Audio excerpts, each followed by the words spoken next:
Welcome back to the Bible Study Podcast. In part 3 of Literary Context, we're going to talk about contextual ripples.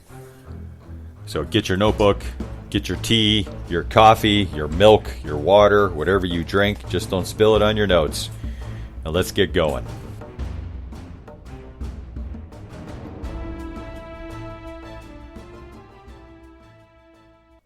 So far we've talked about literary context importance.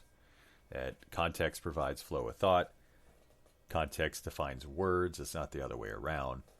And context describes the correct relationships among the units that we're studying. In the last episode, we talked about the principles of literary context. The first being context is king. Each statement must be understood according to its natural meaning in the literary context in which it occurs. We've also talked about a text without a context is a pretext. We don't want to read a single Bible verse. And the smaller the passage, the bigger the mistake potential. We want to have a complete grasp of the relationship that what we're studying has to the surrounding components. Now let's talk contextual layers. Now, if you dropped a stone in a lake, you get ripples. And the largest ripples are the ones nearest to where the stone goes in, and then it dissipates out. Context is similar to that. The context closer to the passage you are studying is going to have a larger impact on the meaning. So the context ripples out from the passage all the way to the Bible, and it's a cohesive whole. Now, what we think about the smaller sections and passages is going to impact what we think about the larger message as we move out, to include the overall message of the book, the overall message of the Bible. Context can also be like a layer cake, where one passage builds on another, and they each build on each other until you have a cohesive and delicious whole. Think of the layers this way. You have the passage, the paragraph, the section, the book, author's total work, the testament, and then the Bible. In building our Bible study skills, we should stick with the book as our largest unit of study for now. And as you study more and more books, you'll be able to expand not only your skill, but how what you understand about each book is interconnected to the other books of the Bible. And you'll be able to deal with this context out to the other authors' writings, and then to the other testaments, and then to the Bible as a whole.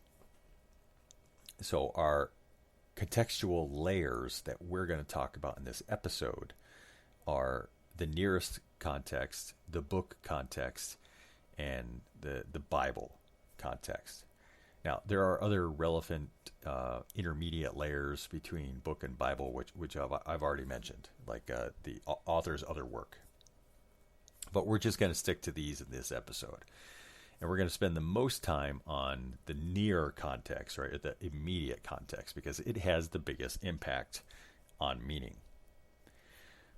The near context directly before and the near context directly after what we are dealing with, this is what I'm saying, or what I'm meaning when I say the immediate context. This is the immediate thoughts, the flow of thought as it goes from one idea into another, or as the idea is established from one passage to another.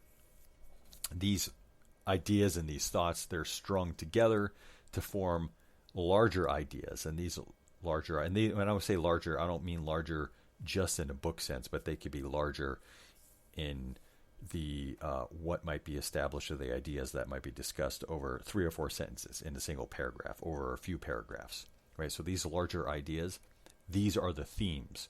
They're the small themes or the big themes. And the manner in which these ideas are strung together, this is the structure, the way it's organized. It's the structure. So in the immediate context and how all that's put together, we're going to talk about how to get the theme and what the theme is, and how to understand or what to look for in terms of structure, because that's going to have a that's going to have a big impact on meaning. Okay, so let's talk about theme. What is a theme? A theme, if you look it up in a dictionary, is almost synonymous with topic. But when I talk about theme, and I think when we talk about themes in studying the Bible or themes in any literary work, it's a relationship of ideas, right? Our ideas in action. And I think a better term for this might be a moral argument, or who people should think of, or what people should think about God or act in relationship to Him and others. This is more than just a topic. Though strictly speaking, like I said, the words topic and theme can be synonymous. This is God's or the author's theological and moral vision of reality. So when I say theme, this is what I'm talking about. God's theological or moral vision of reality. It's how He sees things, and as such, how we should see them in kind, or how we should respond in kind.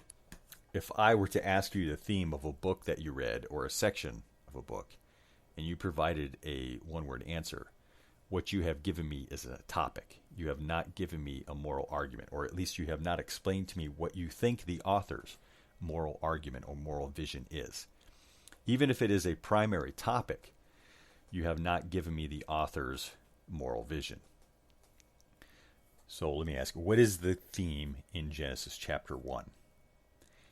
If you say creation, I'm going to have to say that's a topic. What is the theological and moral argument of Genesis chapter 1? How do you know when you have come up with this theme, this moral vision? When you have provided a sentence or two summarizing what you think the author's moral argument is. So let me give you some examples. Genesis chapter 1. If you read through Genesis chapter 1, and then give me the moral vision. So pause this episode, read it, and then tell me what you think the moral vision is. So I'm going to give you a second to pause. Okay, we're unpause. We're back. Hopefully you've read it. And now tell me what you think the moral vision is. All right, now if you've given me a word, you haven't quite given me the moral vision, right? The moral argument. How God sees reality. Okay? So let me give you what I think the theme or the moral argument of Genesis chapter 1 is. Now, this is a hard and fast, right? This is loose. Sorry, again, it's not hard and fast. It's loose. This is just off the top of my head. It can be amended later through further study. But here's what I think a good moral argument is for chapter 1. Good theme.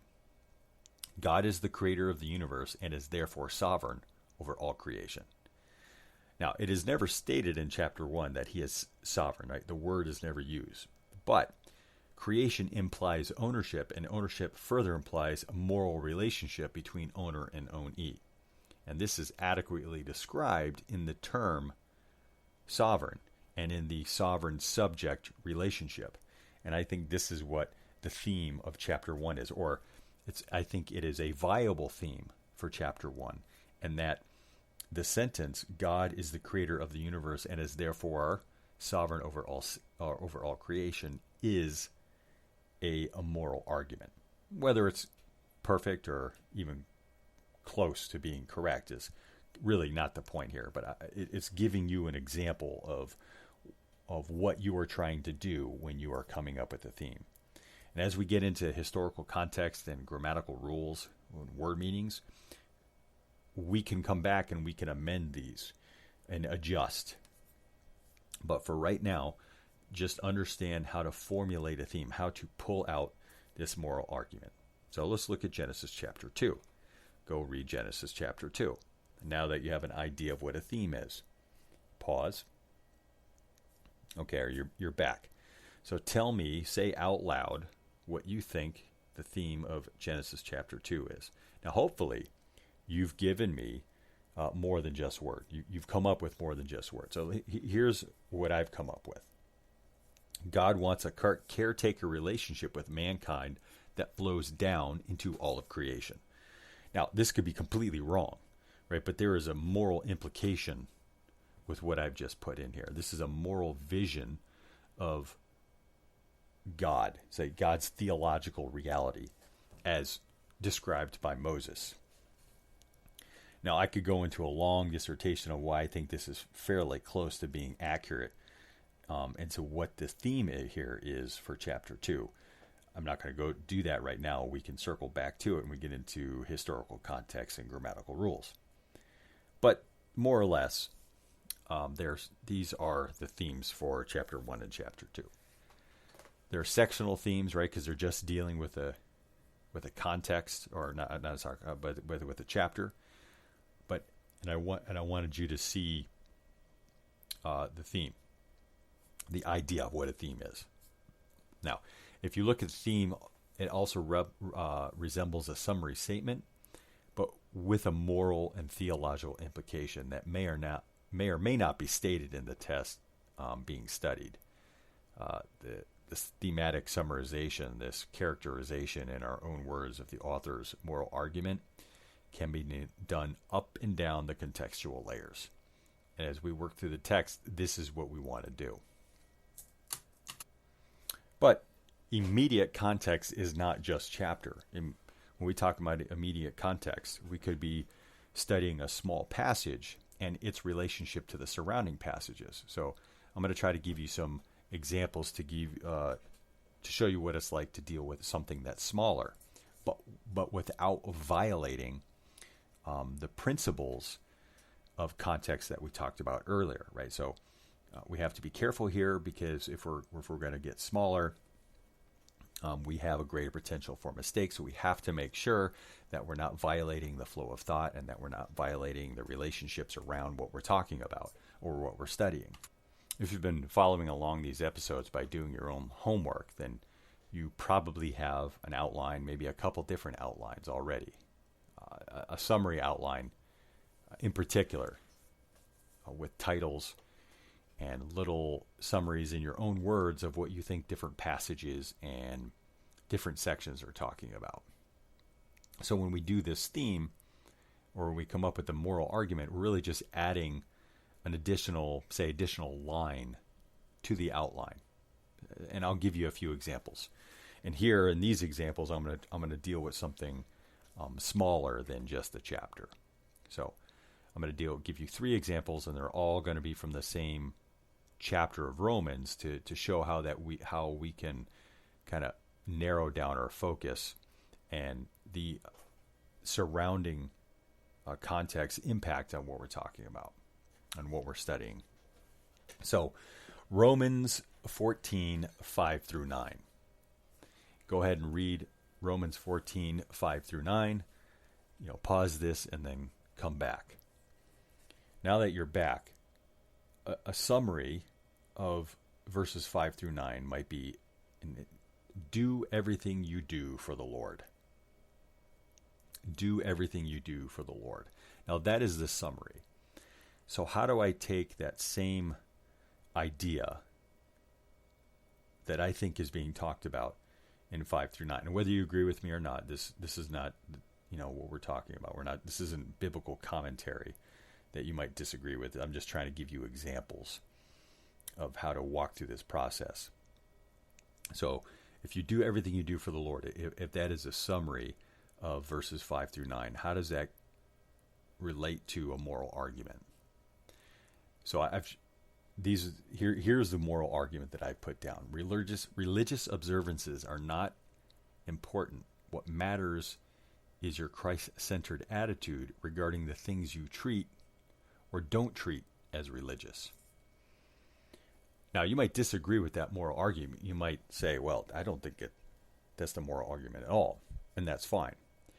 But I have written down what I think the moral argument for 5 through 9 is. So there's like 4 verses, 5 verses.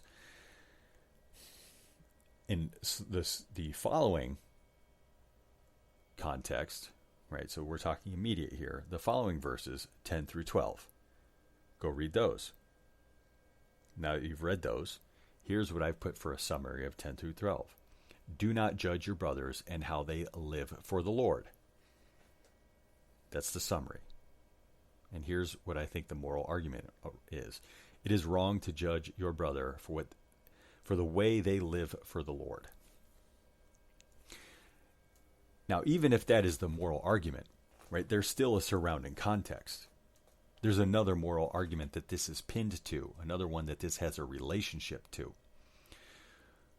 And if I was going to give you the moral argument for all of it, from 5 to 12, I would want to first understand 5 through 9 and then first understand 10 through 12. So if I were going to give you the moral argument for Romans 14 verses 5 through 12, well, at least what I think it is, I might put Christ-centered life is the moral requirement, not religious duties. Now, there's still a lot more of Romans to understand, and there's still even more in this that we need to discuss in terms of interpretation, such as historical context and word meanings. So I've selected the word religious observations in place of high holidays and high feasts. Okay, so that is I think I'm using that word in the same way, or to represent the same concept. So the term religious to represent the same concept that Paul is using or referring to when he talks about high holidays and feasts or vegetables. And so then I am just substituting the term religious. But I could be wrong there. There could be more to the context, more to the surrounding immediate context that as I study that would force me to amend a religious, to drop that and use something else entirely. And the same goes for 10 through 12. It is wrong to judge your brothers for the way they live for the Lord. The term judge. How, in what sense does the term judge, in what sense is it being used? Is there anything in the surrounding context as I move out, as I ripple out? Because I don't think there is enough there to give me a full meaning of judge my brother for what? Is it just the religious stuff? I mean, because if I were to stop there, I could conclude that there is never any reason whatsoever to judge a brother. Maybe that's right. Maybe that's wrong. I don't know. Not sure yet. I haven't studied the rest of the passage. That's the approach I should take anyways, as I move through a study. Right? I have the small passage, and then it builds into the next passage, into the next passage, into the next passage. And then each passage is impacted most strongly by the ones preceding it and the ones following it. This may all seem like interpretation, actually, and that's because it is. We're trying to figure out the meaning of the text. The message, or what message did the author intend to communicate? Now, digging out this theme or this moral argument, this moral vision, that's a big part of it. But it's also not the end of it.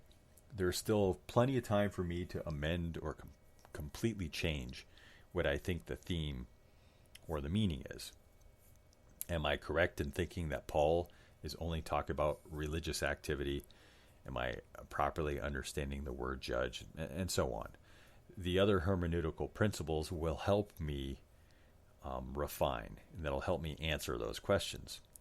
But we need this raw material to work with as we move into this other principles. And this theme is part of this raw material as we mine the scripture and we come up with these moral arguments that we think are being made.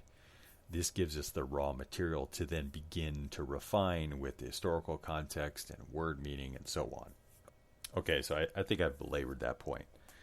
We study a passage, we look at the passage, and we try to determine the theme, the moral argument, the author's moral vision, the theological and practical morality of it, what we're looking at.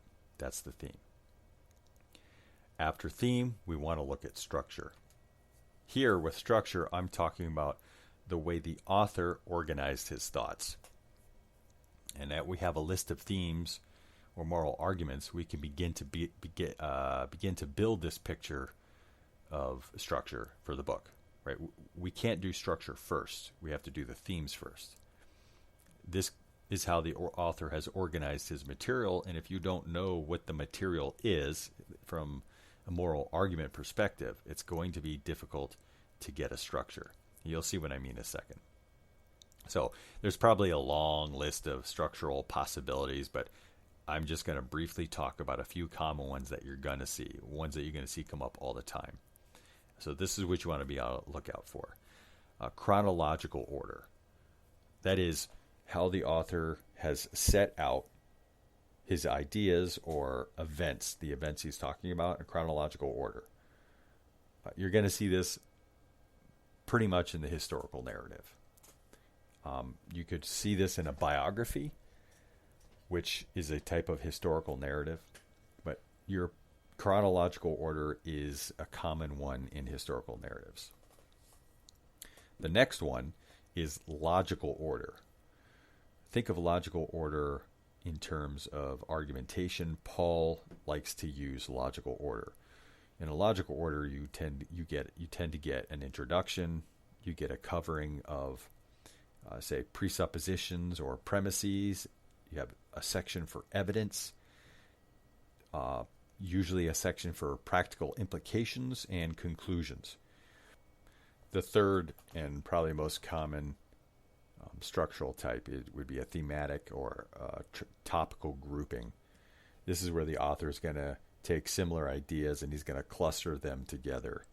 And then he's going to use these clusters as a flow, right? These ideas are going to develop, and then the implications of an idea that was just developed leads into another idea. So these organizational methods, these ways of organizing the material, can often overlap, and they can be nested within each other, especially in larger books. So be on the lookout for also like rabbit trails and parentheticals, which aren't necessarily organizational methods in the same way that the other three are. You're not going to find entire books organized as a rabbit trail or a parenthetical, but you could find rabbit trails and parentheticals inside of chronological order or logical order or a thematic or in topical groupings. So be on the lookout for those. These organizational methods are part of the context that helps build and drive meaning or overall intent of the book or the section or the passage that you're studying. If the goal is the establishment of a historical foundation, the author might use chronological order. But maybe an author values ideas more. And I say value, I mean their intent here is to discuss ideas more than events or people. And so they might use a logical order to keep things clean, when using a chronological order might add some confusion, might separate ideas in a way that they don't want separated. So if you remember from the observation section, one of the analysis things that we want to look for is comparing and contrasting. In a chronological order, you can get comparing and contrasting. But in a say a logical or thematic, especially topical groupings type of structure, you can be very, or the author can be extremely purposeful and deliberate about the way they compare and contrast ideas. So pay attention to these structures and ask what the impact on the meaning is when you're looking at the structures. I think that's it now for literary context. We've covered quite a bit of ground in the last 3 episodes. And maybe I'll circle. Remember, this is just Bible Study 101, so there's no reason why we can't circle back around to this and add depth and explore this in greater detail.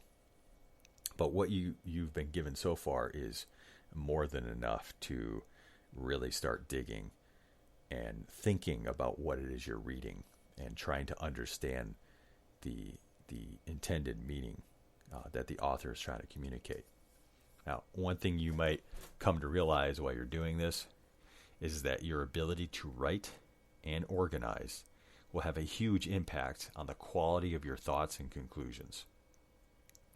You can read the Bible and think about it without ever writing anything down. But if you have an idea and you write it down and then you noodle it and then you change your mind, you write it down, the previous notes you've had, you understand where you were. And then where you're at now, you have a better understanding of why you changed your mind, or why you didn't change your mind for that matter. So when you change your mind, it's for a good reason, or at least a understandable reason. So as you're going through all this, make sure you write. Make sure you read. Writing and reading is a skill, just like understanding or having a natural understanding of language is a skill. Okay, some of these we take these ideas or these concepts or these skills for granted because we're raised talking, and we're raised writing, and we're raised thinking, or it's just part of our internal life, right? Thinking. But if we don't develop these things as skills, we're never going to progress we're never going to improve in our ability to study the Bible. And we want to do that. And it's the same for just thinking in general. We want to be able to read and write in such a way that we can engage with our own thoughts, engage with other people's thoughts, and think about it deeply, and then change our minds if we need to. And I've talked about that probably longer than I really intended to for this particular episode. But so that is it for now for literary context. Go back and re-listen to the episodes. If you have any questions, or if you didn't think I covered something sufficiently enough, please email us at newsif@yahoo.com, newsif@yahoo.com. So get to studying and have a good day.